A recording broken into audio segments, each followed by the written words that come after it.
Hey, everybody. I hope that everyone is having a wonderful weekend. It is currently Saturday at 3 p.m. So I hope everybody's weekend is going good. Tomorrow is the start of the work week. So I'm very confident that you guys can go out there and sign some deals, get some clients. And I'm sure that's why you're here to learn more about sales, right? So I'm going to get straight into things. I'm not going to gatekeep. I'm kind of just going to spill information out. And if it doesn't logically make sense, rewatch the video a couple times, go more in depth about what I say. But I promise you that the value that I'm about to provide here is very beneficial, especially if you're a beginner. Now, by all means, I'm no expert. I'm not an expert. Okay. I've been in sales for about 4 months. Um, and I've gathered a lot of sales knowledge. Okay. I've studied a lot of salespeople. So Alex Hormozi, Andy Elliott, Grant Cardone, Tristan Tate. I've studied salespeople. I'm learning sales, and now I want to spill the information that I've learned out to you. That way, you can learn and grow as well. Okay, so I'm going to start off by identifying or explaining, more likely, the mistake that I made when I first got into sales. The first mistake that I made when I got into sales is I was getting on sales calls and I was speaking like 80% of the time. Now, instead, what you want to do is you want to have the client or the prospect in this case scenario speak 80% of the time. And that's during discovery. And then at the end, that's when you kind of want to speak. 20 to 30% of the time is when you want to speak. But majority of the time, you want them to speak. You want to be the one asking questions because the person who's asking, goodness gracious, the person who's asking questions is in control of the conversation. That's why in Hollywood movies, you always see when detectives are interrogating the person, the criminal or whatever, they're always like, I'm the one asking the questions here because the person who asks the questions is in control of the conversation. So you want to maintain control of the conversation at all times and by any means necessary. I've had a lot of realtors that just go on a rant about whatever the stupid thing is in their personal life and how the National Realtors Association did this and it's so stupid and yada yada yada. I mean, it's good to get them speaking and flowing and get them comfortable enough to talk with you about that, I guess. But you don't want them to go on and on for about 5 to 10 minutes while you just sit there like yawning, because it's not a good use of time. But you have to find a way to kind of approach that in a friendly manner and not try and be disrespectful. But make sure you're in control of the conversation. Follow the 80-20 principle, and make sure that you're asking the questions. Now, also, you don't just want to ask questions.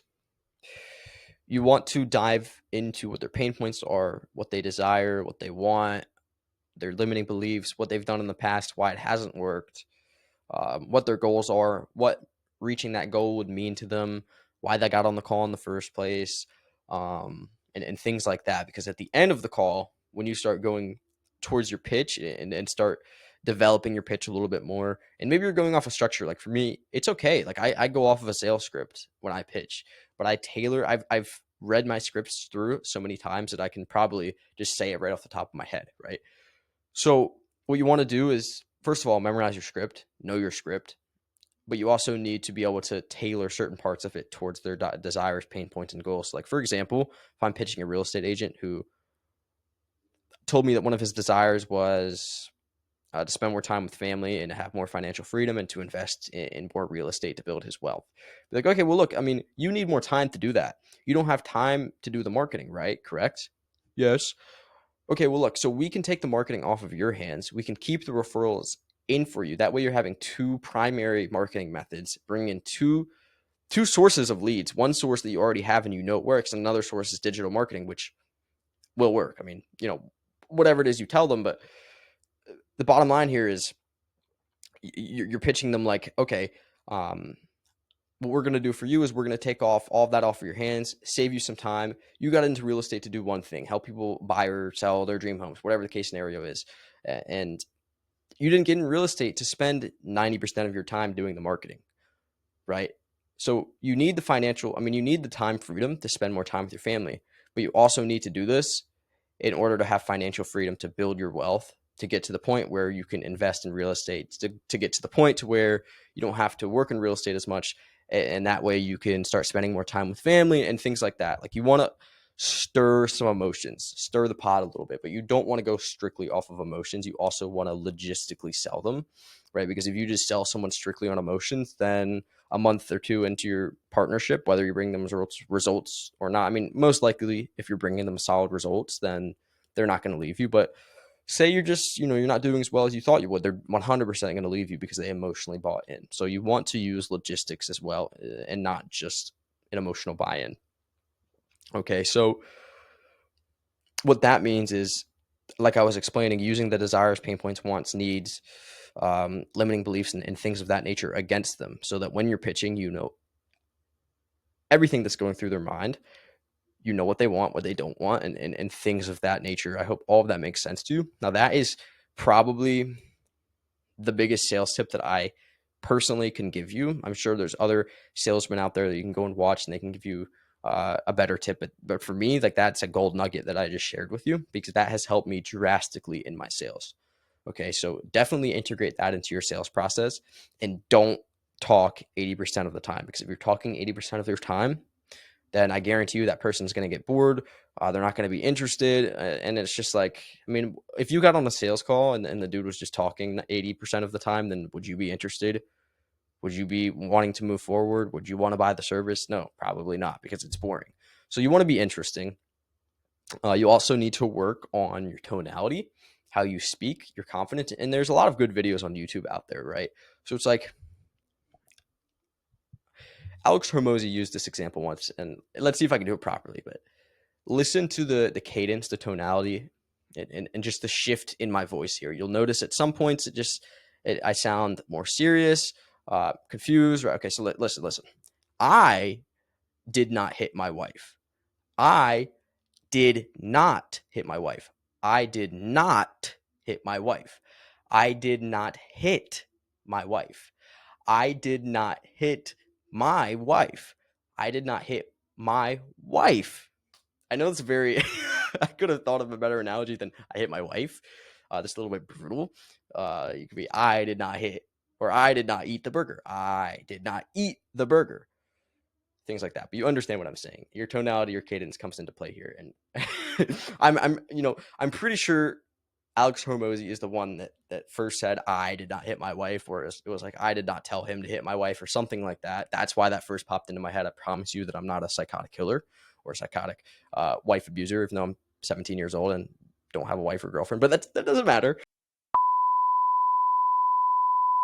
That just popped into my head, and I figured I'd share that with you. Your confidence, your tonality, your cadence all comes in as a big role when it comes to sales, when it comes to cold calling, and just in life, right? It comes into play in life. So mastering it now is beneficial for you right now, and for you in the future. You need to master your cadence, your tonality, your confidence, and when you speak. Okay, so watch as many videos as you can out there. Practice with ChatGPT. And if some of you don't know, look, I'll actually show you right now. I'll pull my phone up. If you go to ChatGPT, go on ChatGPT. Okay. If you look in the bottom right here, click that, and ChatGPT comes up. Hey, ChatGPT, how's it going?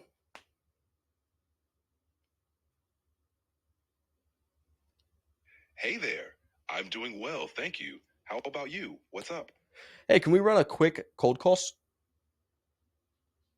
Absolutely. I'm ready when you are. Cut it off. But the point is you can use ChatGPT to practice sales calls, cold calls. I'm not sure if some of you guys knew that or not. I actually just found out a couple weeks ago, might have been a month ago, but it's been very useful to me, because you can go through, do your pitch, do your cold call pitch, whatever the case may be, and then afterwards it's like, okay, here's your pain points, here's your weaknesses, here's what you need to work on, and here's what you did really well with.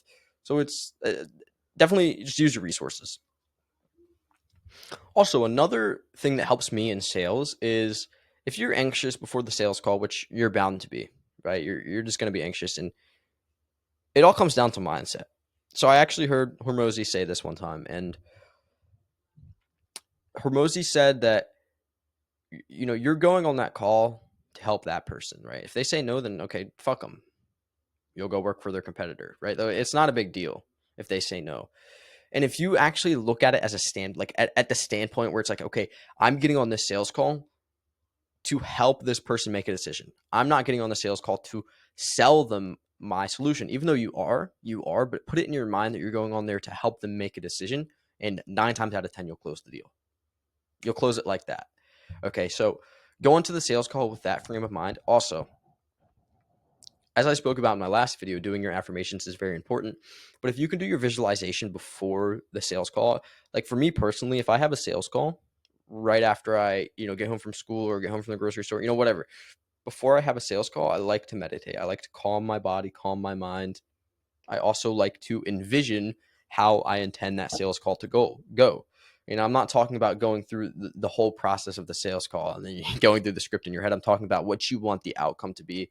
You need to envision yourself sitting at your desk, having a nice conversation with whoever you're on the sales call with, you selling them, you pitching them, everything going well, you handling objections easily or with ease, and with confidence, and then you selling them on whatever number you put in your head.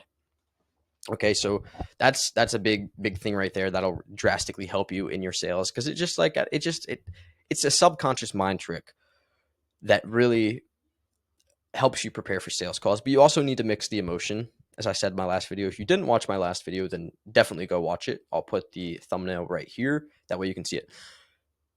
But definitely go in and watch that video, because that video is very beneficial. And it does teach you a lot about the subconscious mind, about the belief systems, and about overall just how to be successful and how to achieve your goals. But mixing the emotion with when you're doing the actual affirmations and visualization is what it actually makes it come to true and come to light. So definitely go through with that 100%. And with that being said, that's pretty much all that I can think of for today's video.